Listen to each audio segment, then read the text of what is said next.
So I was thinking today, well, and for a long time, about what I wanted to talk about, and I guess I'm always trying to bring together an unending stream of thought that I've been developing, I would say, for 40 years, really. And I thought I would try to extend that tonight, maybe farther than I've been able to manage before. And this seems to be exactly the right place to do it. In Stephen's opening remarks, he mentioned that this geographical locale is very tightly associated with the emergence of the idea of the Logos, particularly on the Greek side, but also, as it turns out, on the Christian side. And it's really the bringing together of the concepts, the dual concepts of the Logos, from the Greek and the Christian side that produced, for better or worse, and hopefully for better, the modern world. And so I want to walk through some ideas that I've been developing tonight and make comment on them and see if I can lay them out in something approximating an intelligible form, which would be the right thing to do, given that we're talking about the Logos. So you might think about the Logos. It's worthwhile and useful to think about the Logos as something like the intrinsic order of the cosmos. Of course, that begs the question in some sense, well, a number of questions. What do you mean by intrinsic? What do you mean by order? What do you mean by cosmos? And you could break the cosmos down to begin with in something into two subcategories, macrocosmic and microcosmic. And you can think about the microcosm and the macrocosm in a purely objective sense. You could think about the microcosm as the hidden world beneath the resolution of our vision. So, of course, there's an unbelievably active world of hidden complexity at work at levels of resolution much higher than we can see, moving all the way down to the quantum realm. And as scientists, we've been very good at elucidating the nature of that microcosm. And then you could think of the macrocosm as the external world that extends up above us into the objective cosmos itself. But there's another way of thinking about that that brings the psychological on board, and that is that the microcosm is, in some sense, the objective material world that beckons at higher levels of resolution. But the macrocosm is something more conceptual and psychological rather than something objective and external. And so that's a good thing to keep in mind as we move forward through this exercise in thought. Another way of thinking about this, so we can hit the underlying conceptual target from a multitude of different dimensions, you could also think that we're beset by two mysteries in some sense. We have the world of what matters, and the degree to which the world of what matters is the most real is indeterminate, because it depends on how you define reality. If you define reality as that which exists in the objective world, then the world of what matters is not fundamental. But it's my observation that we act as if the world of what matters is more real than the world of matter. And I think, in some sense, the most compelling evidence for that, even to a skeptic, and it's a pessimistic form of evidence, but it suffices, sometimes pessimistic evidence is the most potent. The reality of pain is undeniable, and it's not amenable to rational argumentation. It announces its existence. And for a long time, I thought, in some real sense, that there was no more fundamental reality than pain. And there's an ethical dimension to that, too, because if you accept the reality of pain, there seems to come with it an impetus to eliminate unnecessary pain. And to some degree, we can understand that as the basis of the moral impulse, and maybe to eliminate the unnecessary pain of the innocent, like the unnecessary pain of children, for example. And so, well, we accept the existence of pain as something so real that we will almost instantaneously act on it. And I would say that's especially the case in the case, say, of infants. And so it isn't obvious what's real because it depends in some sense on how you define the term. But my sense is that what people believe is most accurately reflected not in what they say or in the propositions about the world they lay out, but in how they act. And so, and that's also something subject to debate, but it's not a shallow argument to say that your belief is most deeply reflected in your action. In fact, I think in some sense it's the deepest of arguments. And you know perfectly well that you can say one thing and do another, and you also know that you regard people who do that as hypocrites, and you tend to regard what they do as a more profound pointer to what they believe than what they say. And so you'll call them on that too. And so that means that there are some meanings that we regard as inviolably real. Now, the reason I concentrated on pain is because it's pretty easy to destroy joy. You can do that with a rational critique, and we're quite good at that. And you can destroy faith, and you can destroy hope, and you can destroy enthusiasm, and you can often do that even with a casual word. But pain is much more resistant to that sort of rational dismissal. I thought over the years, thinking as much as I could about unjust pain, let's say, as a fundamental reality, wondering if there is anything more real than that. And then I would say, well, yes, there is. That which dispels pain is more real than pain. And that's because to dispel something, you have to be more powerful than that thing in some sense. And then you can ask yourself at all sorts of different levels of analysis, what's capable of dispelling pain? Or at least, let's say, rendering pain acceptable, which is not perhaps as deep a solution or as desirable a solution, but is also not nothing. And I would say that many of the things we regard as cardinal virtues are virtues, in fact, because if you have them on your side, you can, in fact, contend with and perhaps dispel or triumph over or transcend the inevitable pain and suffering of existence. And I think one of the fundamental purposes of education is to provide people with the peers and the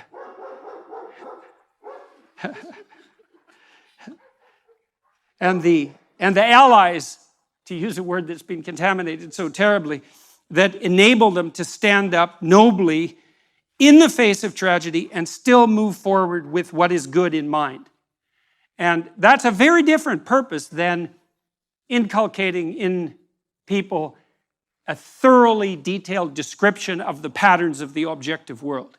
And I'm not saying for a moment that there's nothing useful about the latter, but the former is people starve and thirst in desperation without the former. And those are realities. Now, as I said, if you start out with the axiomatic assumption that only what is objective is real, well, then that argument falls flat, but I think there's no reason whatsoever not to raise the question of what it is that you're using to base your axiomatic definition of reality upon. And I think that noting what people do is a very good pointer to the real. So here's another way of thinking about the logos. For the world to be intelligible, it must consist of patterned regularities. And that might be the great discovery of the Greeks in some sense, that there are patterned regularities that are superordinate to immediate perception, that are in some sense more real. So number would reflect that, for example. Are numbers more or less real than the things they represent? And you can make an argument both ways because, again, it depends on your definition of real, but it's a very difficult argument to make that they're less real. And partly that's because if you're a master of number, there's almost nothing that's beyond your grasp. So if the depth of your wisdom is reflected in the utility of your tools, then almost nothing makes you more powerful than to be a master of numbers. And that seems to point to an ability to grip some element of a reality that's more fundamental, that is outside of immediate perception. And so one element of the idea of the logos is that there's an order to the world that's superordinate to the apparent order that's more fundamentally real, and that you can discover that order in contact with the world. And that's the microcosmic world in some sense, rather than the psychological world. And so that seems useful. And I would say these patterned regularities, they're of two types. There's patterned regularities of being, and an object is a patterned regularity of being. One of the things I came to understand as I studied the science of perception is that we don't see objects. We see patterns, and we infer objects. And so the pattern recognition is more fundamental than the object recognition. It's also the case, by the way, that we don't just see patterns and infer objects. We see useful patterns and infer objects. And I don't mean as a second order inference, I mean as a direct perception. And so it's quite obvious. Sophisticated psychologists of perception have noted that in some real sense, the perception of the meaning of a phenomenon precedes the perception of the phenomena. And I really mean directly. And there's much of what you see, for example, is very much associated with what you can grip, because even your vision is tightly associated with the act of gripping, because what you need to see is what will give you a grip on the world. And you might say you see the thing and then determine how to grip it, but that's not how it works. Your retina, for example, which represents patterns in the world, propagates those patterns through your nervous system and manifests itself in such things as preparation for grip. And that's outside of conscious visual perception. And so you cannot make the case that what you do when you perceive is pull in objective sense data and then sort the world from that. The neurological investigations have rendered that presumption invalid. Not only that, there's another problem.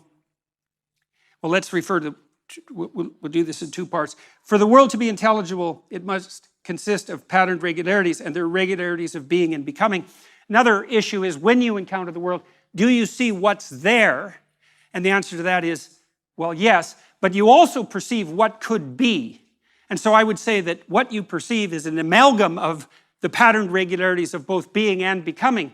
And you can think about this and make it intelligible. If you think about what happens when you wake up in the morning, you might ask yourself, well, what do you perceive when you wake up in the morning? And you open your eyes and you might say, well, I perceive my bedroom. And I suppose in some very trivial sense that's true, although generally your bedroom is so familiar that you don't need to perceive it. You've already automatized that perception, and it has almost zero functional utility. I suppose you have to perceive it well enough to wend your way through it when you step out of bed. But that isn't really what you perceive, not my experience, and I believe this is a very common experience, is that what you perceive when consciousness dawns in the morning is the horizon of possibility that's associated with the world in front of you. And so what you really see, as far as I can tell, is something directly akin to the chaos that God encounters as the Word, the Logos, at the beginning of time, which is there's pattern regularity of being. That's a solid object because it propagates itself across time in this three-dimensional form. But then there's a cloud of possibility around each object, which is what additional realities it can manifest depending on how you act in relationship to it. And that's not only true of simple objects, because simple objects can be many things. So a heavy drinking mug can also be a weapon, for example, which begs the question of what is that thing? It's a drinking glass and a weapon, and broken, it's a knife. And many, many objects, if not all, have quite a wide cloud of possibility around them. And then the interactions between objects have a tremendously wide distribution of possibility. And that's the becoming that's implicit in the being. And I think that's actually what you confront when you wake up in the morning. Because generally what happens is that as consciousness dawns, and consciousness is an agent that contends with being and its potential transformations, you see arrayed in front of you a set of indeterminate possibilities which you could bring into being as a consequence of your imposition of vision with some degree of effort and energy. And what you do in some real sense is prioritize and rank order the importance of the possibilities that you contend with, maybe even before you get out of bed. And I would say, in some real sense, if you're not doing that, you're actually not living up to your possibility. That what we really are, rather than automated deterministic machines, and by the way, we can't be that because the future is indeterminate and a deterministic machine cannot calculate the proper navigation path through an indeterminate horizon. You're a visionary that imposes a structure of priorities on a horizon of possibility. And that means, in some very real sense, far more than mere metaphoric, that you are in fact an embodiment of the Logos. And the same thing that manifested itself at the beginning of existence itself and continually manifests itself in some real sense as that beginning in the world of your conscious apprehension. And we think of these things as myths or as metaphors, and they are that because they're many things, but they're also reflective of something so real that even our notions of objective reality in some real sense pale in comparison. And so that's useful to know. Now, the problem, and this is the problem with the empirical viewpoints. The empirical viewpoint is in some sense that what you know as a consequence of sense data. And the problem with that proposition is that there is mystery embedded inside the axiomatic presupposition of sense data. So behavioral psychologists believe that animals, and they tried to model animal behavior using these a priori theory, the animal reacted reflexively to a stimulus. And so that's a deterministic machine hypothesis. And that always bothered me, partly because animals don't do that. So for example, if you train a rat to run down a maze, it'll learn how to run down the maze. And then if you bind the back legs of the rat and you put its rear end on a wheeled chariot, it will propel itself through the maze on the wheels. And obviously it didn't learn that reflexively because there aren't that many wheeled rats. And they just don't have that kind of experience. And so the rat's perfectly capable of modifying what it learned in this hypothetically deterministic manner to react to an entirely different set of challenges and come up with exactly the same solution. There was an old behaviorist joke that under controlled laboratory conditions, an animal will do exactly what it damn well pleases. And I like that very much. And the problem with the behaviorist theory of stimulus response was the axiomatic presupposition that the stimulus was given. That you just look at the world and there's the stimulus right in front of you. That takes no effort, and you merely respond reflexively to it. And that's so wrong that it's almost incalculable, because it turns out that perceiving the world is so complex that in some real sense, not only do we not know how we do it, but it looks impossible. And part of the reason that it's impossible, and this is again why empiricism is an incomplete theoretical account of the genesis of knowledge, is that there are literally, or close enough to literally, an infinite number of ways to look at anything. And that's because everything is not only complex in and of itself, at the microcosmic level, almost beyond imagination, but that everything is also situated in a context, which is actually a determining element of the nature of the thing, and the context, expanded enough, actually takes everything into account. And so that makes perception a very weird phenomenon. For another reason, I was always amused, for example, when I traveled with my family when I was young on our summer vacations, we used to do things like get out and look at the border between Canada and the United States. And that's a very weird thing to do, because you can actually do it and you can step across it. And people treat that as if it's magic in some sense, because part of us knows that that border is not there, right? It's not a part of the objective world.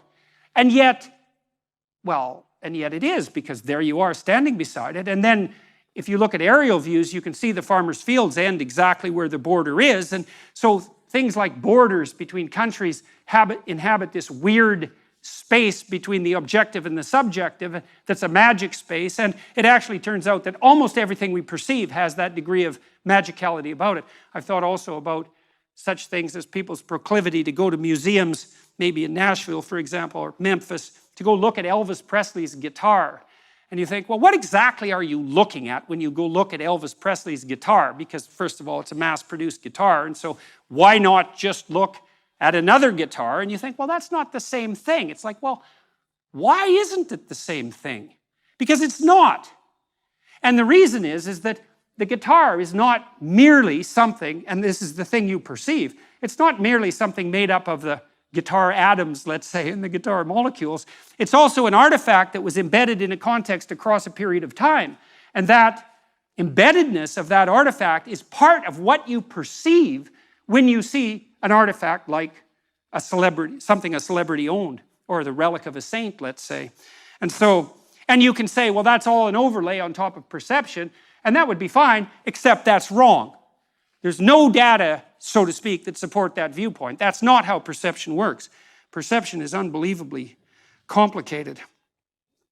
So we see regularities of being, and some of those, impediments and affordances is the technical term, we tend to perceive as objects, but we also see the possibilities of being. But the problem with that is that the world of objects, potentially relevant objects, and the world of possibility is vast beyond our comprehension. And so then we have another problem that emerges as a consequence of that, which is a key and signal problem, and the fact that it has been solved precipitously and carelessly, hastily, is actually the reason for the culture war that's raging today. And that is that we have to prioritize our perceptions. We have to prioritize our perceptions to get access to the sense data that hypothetically informs us. We have to see the world through a system of value. And why would I say a system of value? Well, a system of value is a system of priorities, right? Because to value something is to make it more important than other things that it's being compared to. And why do you need a hierarchy of perceptual priority in order to see? And the answer is, well, you can't see everything at once.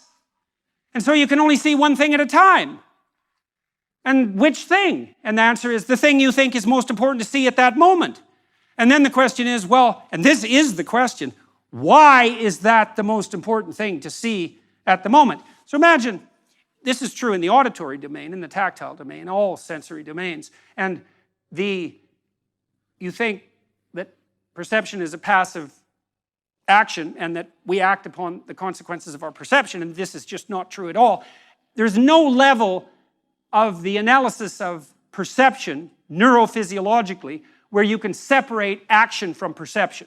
So for example, when you're looking at the world, although you don't know this, your eyes are moving back and forth very, very quickly. They have to move. If they stop moving for more than 1/10 of a second, you go blind because you saturate the neurons that you're using to perceive so intensely with the repetitive stimulation that they just shut down.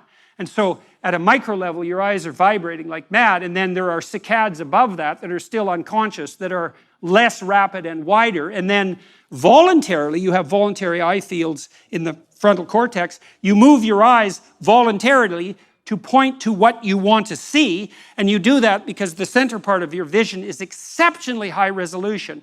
Each center vision foveal neuron is connected directly to 10,000 neurons in the primary visual cortex, and then each of those 10,000 is connected to another 10,000. It's very expensive neurophysiological real estate, and if all of your vision was as intensely high resolution as your fovea, which is a very small part of your retina, you'd have to have a brain like an alien, because half your brain at any given moment, especially for human beings, is actually taken up with the problem of resolving the world into conscious vision.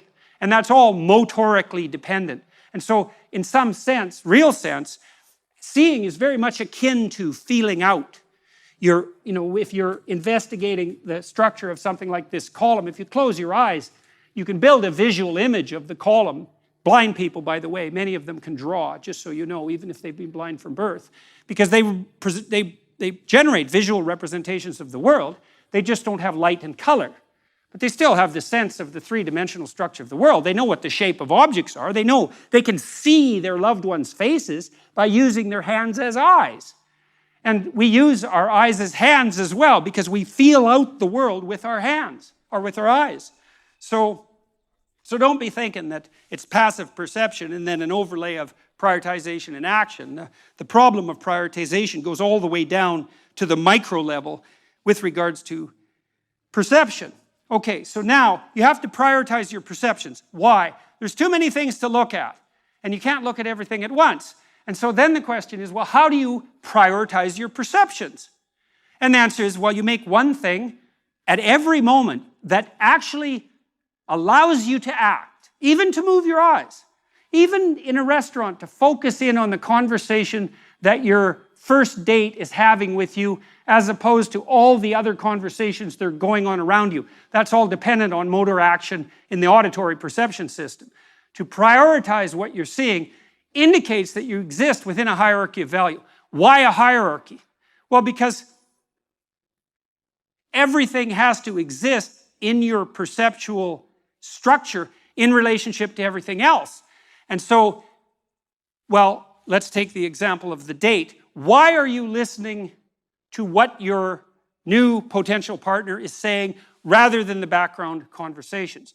You might say, well, I want to hear what she has to say. Well, and then you might ask, well, why? And you might say, well, I want to be polite. And you might say, why? Well, I like this girl and I would like to explore the possibility of a relationship.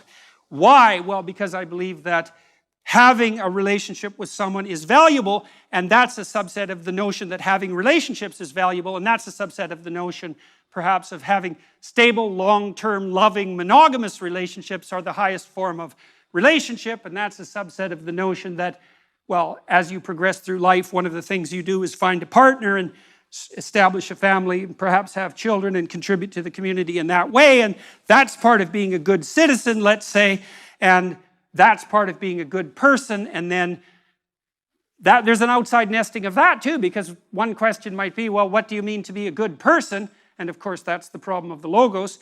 And the answer to that would be something like, well, I want to be the proper mediator between possibility and actuality such that the best possible actuality can be manifested by the possibility that I confront. And every bloody thing you do, everything you see, is either nested in a unified hierarchy like that, or it's not. So let's say, what happens if it's not? Well, we actually know what happens if it's not. And let's say you're not unified psychologically in your value orientation. Okay, what's the consequence? Well, entropy. That's the first consequence. It's like, are you doing one thing, which you know what you're doing and can commit yourself to and can actually undertake, or are you so confused that you need to do 15 things at the same time, and you don't know which of them is most important? And the importance, by the way, is diluted by the multiplicity, right? Because if you pick something out as singularly important, you actually elevate it as important. If 15 things all of a sudden become equally important, they're all 1/15th as important, because if they weren't, you wouldn't have a problem sequencing them, and that means they're not motivating. So one of the consequences of that is that there's no positive emotion. Because positive emotion, the joy, there's a couple of types of positive emotion. I won't talk about satiation, but enthusiasm and joy, happiness, let's say, is 100% dependent, as far as we can tell, on observations that you're progressing towards a valued goal. It's not attainment focused, that's satiation. You get something you want and you're satisfied about it. That's a whole different neurochemical system. But enthusiasm and joy that people associate with happiness manifests itself when you're moving towards a valued goal. So if you don't prioritize your goals because you don't exist within a structure of value, then you have no positive emotion. And positive emotion is half of forward-moving motivation. Well, in fact, in terms of forward movement, it's almost all the motivation, because the embodied manifestation of positive emotion is the movement towards a valued goal. That's what it is.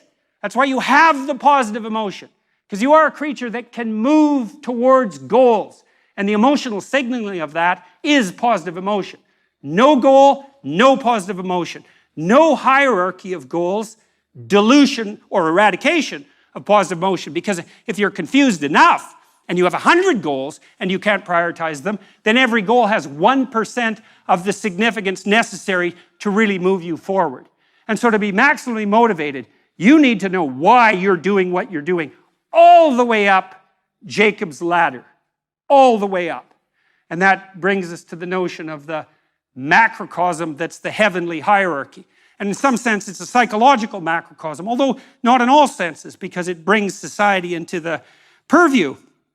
So here's a proposition. Any system of priorities is a structure of values. So you may or may not accept the proposition that you have to hierarchically arrange your perceptions. You also, by the way, have to do the same thing on the action front. Because if you're inclined to do 10 things at once, you can do none. And consciousness, by the way, is a very narrow channel. And we generally can only concentrate on one thing at a time. And the reason for that, in some sense, is because we can only act out one thing at a time. And so not only do you have to prioritize your perceptions, which are action-based anyways, you also have to prioritize what you're going to do, because you have to do the first thing first, and then the second thing, and the third thing, and that's obviously a structure of priority. And a structure of priority is a structure of comparative value, and a hierarchical structure of comparative value is an ethic. And so what that means, as far as I can tell, and this is something, if it's true, is that we cannot see the world except through an ethic. And I mean that literally as well as metaphorically. You literally cannot see the world or act in it. You cannot perceive the world except through a structure, a hierarchical structure of value, which is an ethic. And so then I would say, and here's something else to chew on for like 20 years, a story is a verbal description of a hierarchy of perceptual and action prioritization. And the reason that we're so attracted to stories is because it's so difficult to perceive and act in the world that we're hungry at the level of soul for a narrative that represents to us a hierarchical ethos that we could embody as a model for emulation. And so that's what our stories are. They're models, they're ritual models for emulation, most fundamentally. And the anti-hero story, well, that's easy enough to contend with. It's like, watch this person who ends up in catastrophe and hell and do the opposite of whatever it is they're doing. And so that's a powerful lesson, because there's something very compelling, as we said before, about very powerful negative emotion. And so even if you don't believe in heaven, you might be able to conjure up a belief in hell. And if you can't, I would say, well, you're either not using your imagination, or you're hiding, or so far you're just lucky. But I wouldn't expect that to last. And so you can certainly see the catastrophe, and even the hellish catastrophe, beckoning. And you might think, plotting a route that would make that the least likely seems to be a good idea. And so part of the reason that we're fascinated by villains and supervillains, for that example, or part of the reason we're fascinated, and endlessly so, with figures like Lucifer and Satan, is because we're attempting to flesh out the nature of the antithesis to the worst kind of hierarchy of values. And that's gripping to us. It's gripping to us. Now, there's more to it as well, because we also will turn our attention to the negative to fortify ourselves against the negative in preparation for confrontation with the negative. And so we can do that through use of fiction. And that's what we're doing, for example, at least in part, when we do such strange things as amuse ourselves with horror films. And so, any system of priorities is a structure of values. That's an ethic. It's hierarchical, because one thing has to be put before many things, and things have to be done in sequence, and everything has to proceed in some sense in an intelligible manner towards the highest possible goal. And the alternative to that is not only the radical unhappiness that I already described, which is the destruction of any possibility of enthusiastic engagement with life in a meaningful sense on the positive front, but the other price you pay for being confused about your ethic is anxiety, most particularly anxiety, because anxiety is actually a signal of entropy in perception and action. If you don't know what you're doing, you don't know where you are, and you don't know where you're going. And if you're in a place where you don't know where you are or where you're going, you're in danger. because that's unmapped territory, and God only knows what lurks in unmapped territory. And you can think about that biologically. If you're somewhere you don't understand and you don't know where you're going, well, there's always the possibility of predation. But you can think about it metaphysically too, and that's worthwhile. If you're so confused and disoriented that you don't know where you are or where you're going, there are predators of the spirit who are much worse than snakes that are waiting in wait for you. And the probability that you'll move from aimless, hopeless, joyless anxiety to nihilism, corrosive bitterness, and genocidal fantasy in the fundamental extreme is very high. And so that's possession by a predator of the spirit in the desert of the soul. And that's real. So a system of priorities is a structure of values, an ethic. A narrative, and that would include a drama, is the description of a structure of values or an ethic or a set of priorities. We see and act out the world through what, when described, is a narrative. Now that's interesting. That's an interest, if that's true, it's very interesting. It's interesting partly because, the postmodernists, who I don't admire, generally speaking, they figured this out. They figured out that we likely see the world through a story. And that might even be true for scientists, is that a scientist, and Carl Jung believed this too, by the way, is that science takes place within a surrounding narrative. Now, what the postmodernists did, the French postmodernists in particular, and then the Americans through Yale most particularly, they leapt from problem, which was how do we perceive, solution, we see the world through a narrative, to narrow solution, which is that we prioritize our perceptions and our actions by imposing a narrative of power and dominance. And they swiped that from the Marxists. And that is simply not true. There is no evidence for that. Animals don't even do that in their social communities, or when they do it, they erect unstable and extremely violent social hierarchies. There's no evidence whatsoever that hierarchies predicated on a narrative of power function productively, even for the people that impose the narrative of power. People have objected to me, well, what about dictators? Stalin. It's like, here's something to think about. Imagine you set up something like hell around you. Now, we could think about the Soviet Union in that regard. And you're a minion in hell. You're not Stalin. Are you more successful or less successful if you're Stalin? I would say being the biggest devil in the worst hell is actually the most cataclysmic failure, not a mark of the success of your ethos of power and dominance. And the ethos that's set up against that is very complicated, and it is the ethos in some real sense of the Logos. The Logos is the antithesis to the Luciferian presumption of dominance and power. And it's harder to formulate, which is why we've been wrestling with it and are doing that tonight as well in this place where it's been wrestled with forever. It's harder to formulate. It's not unidimensional. It's the union of multiple virtues. And so it's a tricky thing to grip. And it's so tricky that we don't have it fully articulated. And we've approached it, I would say, through narrative. And one of the things I've come to realize about the biblical narrative, and this is what I'm writing my next book about, which is called We Who Wrestle with God. And I suppose this lecture is a preview of the ideas in that book. We characterize that which must exist at the pinnacle of the hierarchy of attentional prioritization with the characterization of the divine in narrative. You might say, well, what's divine? Well, we could define it technically. Divine is that which is deepest. What's deepest? That which most other things depend on. That's a good definition of depth. A deep and profound piece of literature, Milton, is the foundation stone for many branches of literature. There's many literary products you can't understand without understanding Milton. And you can't understand Milton without understanding the biblical corpus, which is even deeper and in that sense more profound, given the metaphoric relationship between the idea of profundity and depth. And why is the biblical corpus deep? Well, it's an attempt to flesh out, using narrative characterization, the nature of the spirit that has to inhabit the highest place in the hierarchy of attentional and action priority. And so why would I say spirit? Well, because it's something embodied. It's not a description of the world. It's a pattern you enact and embody. And so when you're called to God and the Logos through the biblical corpus, you're called to allow yourself to be possessed by the Spirit that represents the union of awe-inspiring, imitatable virtues.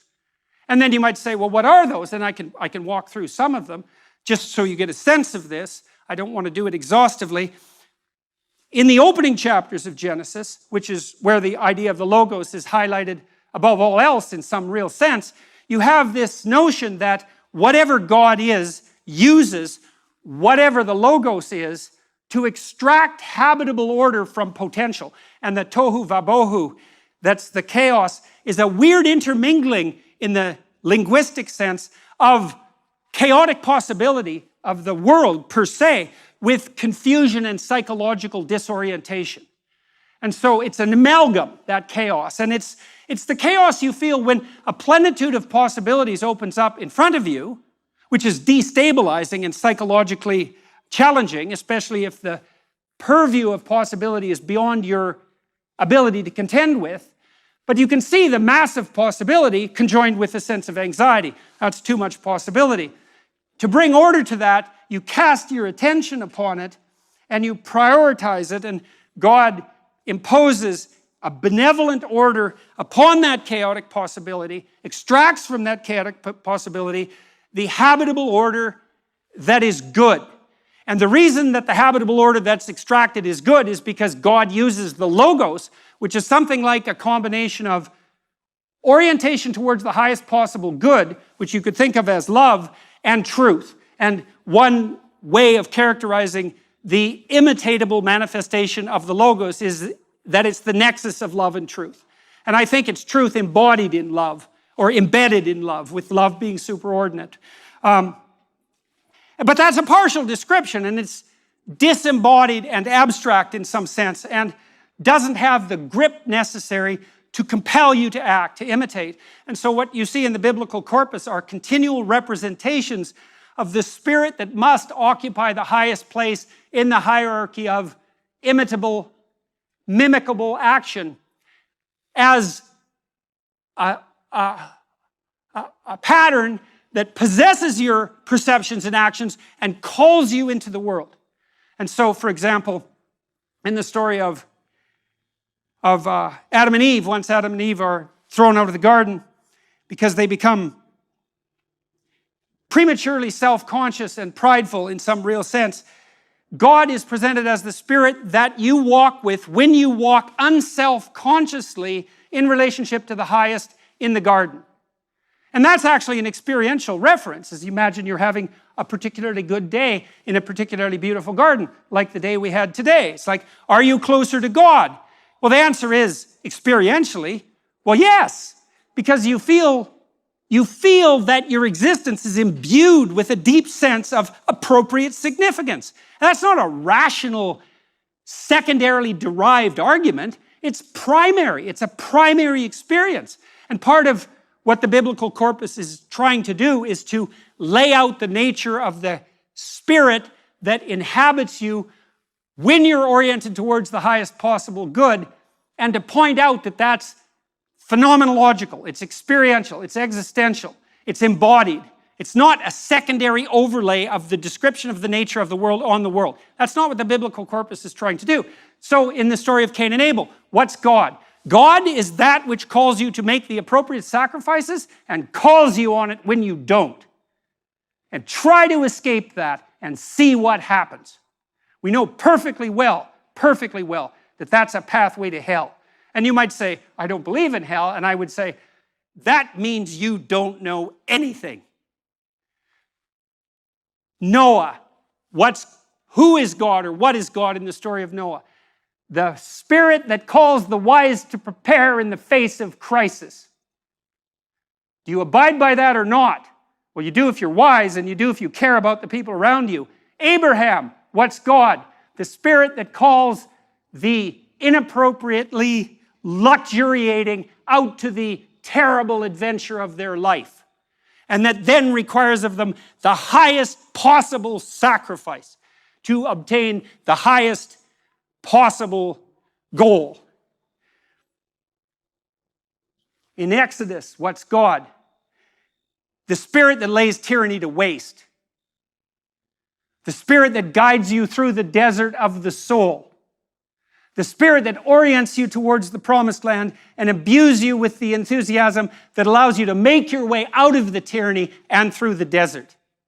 And so on. And each story is part of a circumambulation, a narrative circumambulation that's attempting to represent the union of virtues that could be embodied in perception and action that constitute the pinnacle of the pyramid.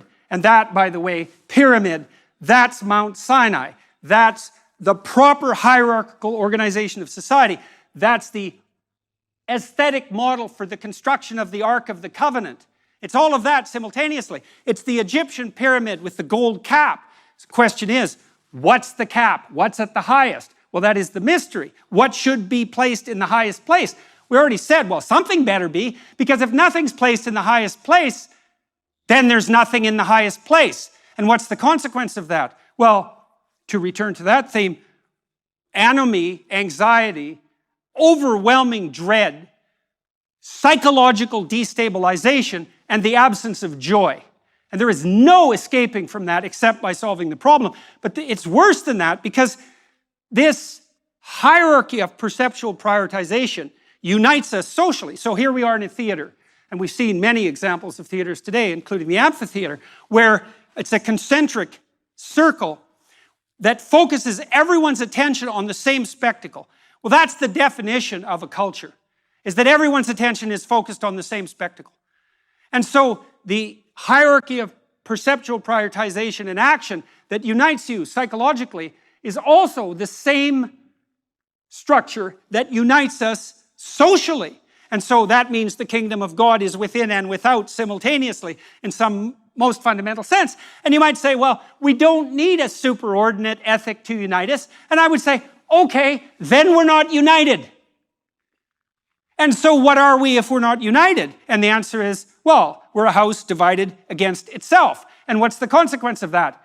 Everyone, that's the Hobbesian nightmare, right? That's not the noble savage. That's the Hobbesian nightmare. It's like, you and I, we cannot play together. We cannot focus our attention on the same point and cooperate and compete amicably, peacefully, productively, and generously towards that point. And that's not nothing. That's the death of God. That's the rise of nihilism. That's the emergence of a corrosive and destabilizing and deep cynicism. And it's the death of joy and enthusiasm. And so we might say, well, what do we have in the absence of God if God is the spirit that animates us to action and perception in relationship to the highest good? And the answer is, we have the catastrophe of the death of God that Nietzsche referred to when he announced the death of God and said simultaneously that we were the murderer of all murderers and that we would never find the water to wash away the blood. And that is definitely the situation we're in now. And hopefully, we'll all wake up enough at the individual level to play out that catastrophe of valuelessness within our own souls and render the judgment that's necessary upon each of us in ourselves by our own voluntary assent, or we'll act out the failure to do that in the external world. And that's the decision, as far as I can tell, that in some real sense, and maybe in a sense that's more real than ever before in the entire history of the world, even though this battle has been playing out eternally, that's the choice that confronts us now. I learned from Carl Jung, he said after the Second World War and the rise of weapons of mass destruction, that the fundamental danger that confronts humanity is now psychological or spiritual, in part because we are so technologically powerful that we cannot possibly survive in the primitive ethical condition that still obtains. That our scientific and descriptive capacity has expanded immensely over the last 400 years to the point where we're a planetary force of creation and destruction. But our ethical endeavor has, to say the least, languished. And you might observe that children given dangerous tools die. And so we have these dangerous tools, and that means, as far as I can tell, that we better become the people that can wield them with wisdom. And that's going to mean, like it's always meant, a return to the source, right? A willingness to rescue the dead father from the belly of the beast, right? A willingness to make conscious the nature of our hierarchy of perceptual priority, let's say, and to understand that that's a reality that might be superordinate to what we normally and have been taught to view as reality itself. And that the biblical notion that in some sense the Word is the precursor to being itself actually turns out to be true. And it's a terrifying idea because it means in some real sense, and I also believe this to be the case, and I think it's also reflective of the deep notion of the Logos, what that means is that in some cosmic sense, it's on you. And you know, we have this notion that human beings, men and women alike, are formulated in the image of God, in the image of the Logos.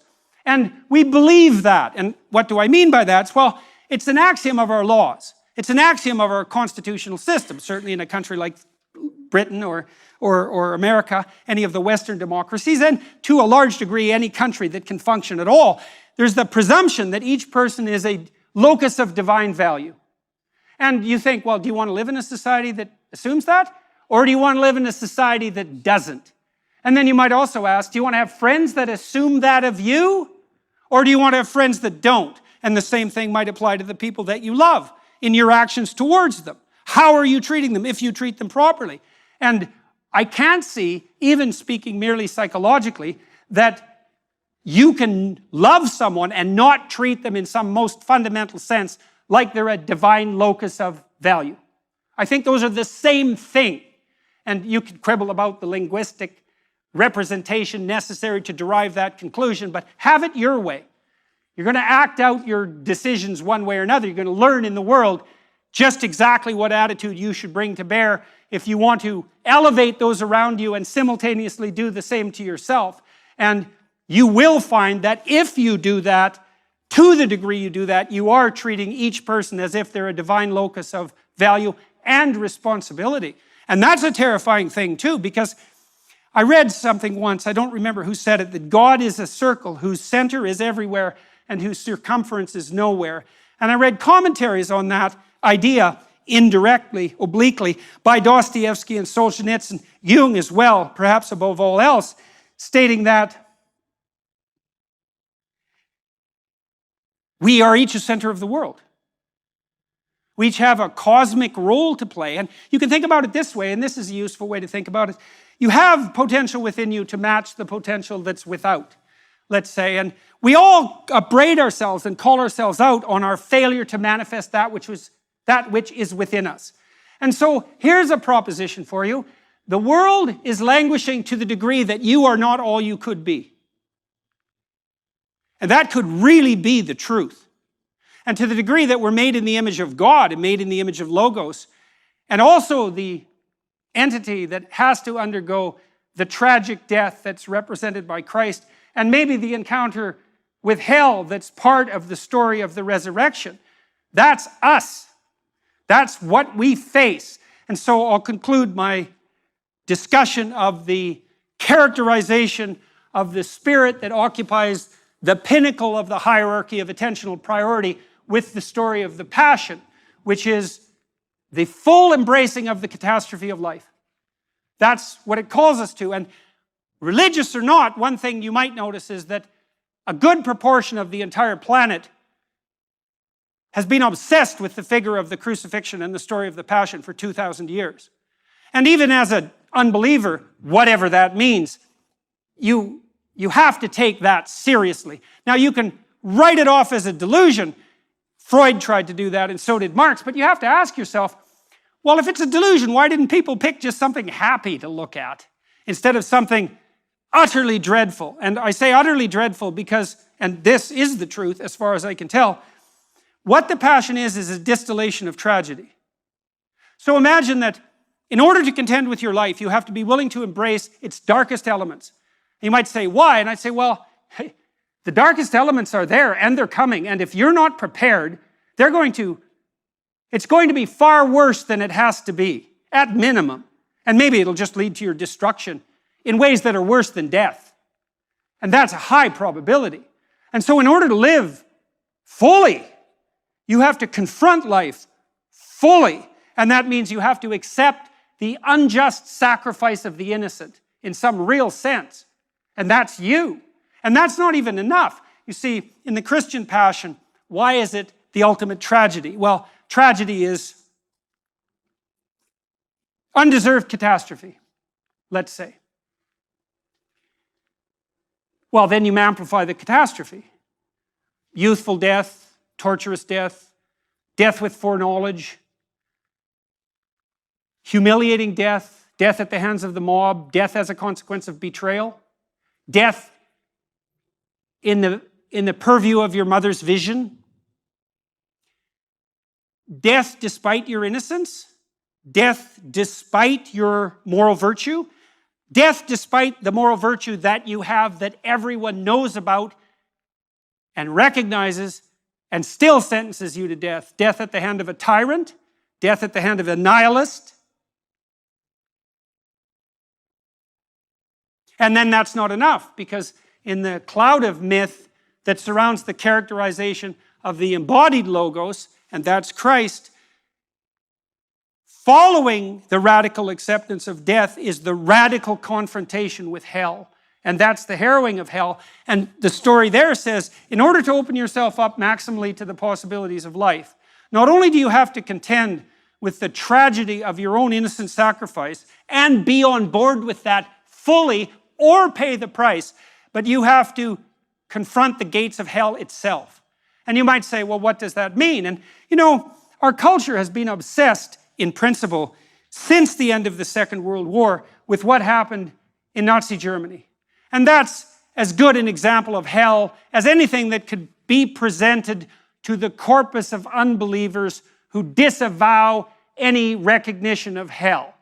And if what happened in the Nazi death camps isn't enough hell for you, then I would suggest that you update your prioritization of perception and value, because it's certainly enough hell to be convincing if you look at it thoroughly. You know, one of the things I tried to do when I studied the Holocaust and also the events in the Gulag was to put myself in the position not of the victim, and certainly not of the heroic rescuer, but of the perpetrator. And with a bit of meditation, you can discover pretty damn rapidly that you could be a perfectly effective, torturing Auschwitz camp guard. And that's a hell of a thing to contend with. And I would say in some real sense, that's worse than contending with death. And I would also say that if you don't do it, you cannot stop it. If you're unwilling to see the part of you, and that's a Luciferian part in the most fundamental sense, if you're unwilling to face that, to the degree that you're unwilling to face that, that's the spirit that possesses you. And in a world like our world, that is not something that we can continue to do and get away with it. So, we're all called together here at Ephesus, which is quite remarkable for us all to be here. And what are we called to do? Wake up. We have a moral burden to bear. And that's the adventure of our life. That's the other thing so interesting about the Abrahamic story, is that God calls Abraham out of his luxurious slumber and sends him into a catastrophe. Tyranny, starvation, war, brutal. But he has the adventure of his life.